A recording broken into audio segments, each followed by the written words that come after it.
Dok, okay na po ako. Pwede ko na po bang itigil yung antibiotics ko? Let me explain why that's a big no-no. Hi, Dr. Lala Sanchez here.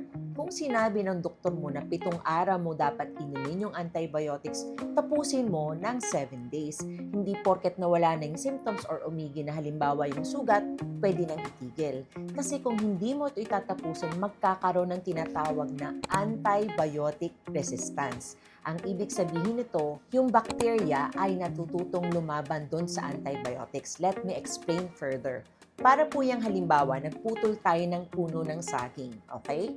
Sa loob ng 3 araw, nakita nating patay na yung katawan ng saging, pero meron pa rin po itong mga roots. Yung mga roots na yon ang kailangan pa rin nating patayin. Kailangan pong masaid. Kasi pag meron tayo ng antibiotic resistance, pwede pa pong lumala yung infection or pwedeng magbigay pa ng mas mataas na antibiotics ang inyong doktor. Mas mataas na antibiotics, pwedeng mas expensive. At pag malala, pwedeng magkaroon ng complication.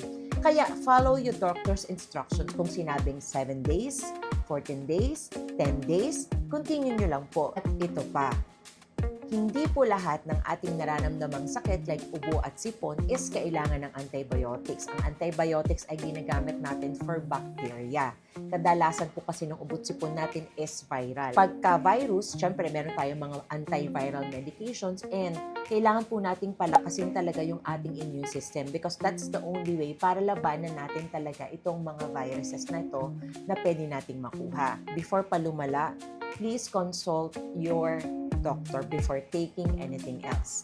Let's be responsible, protect your health, protect others, and no to antibiotic resistance. Stay safe!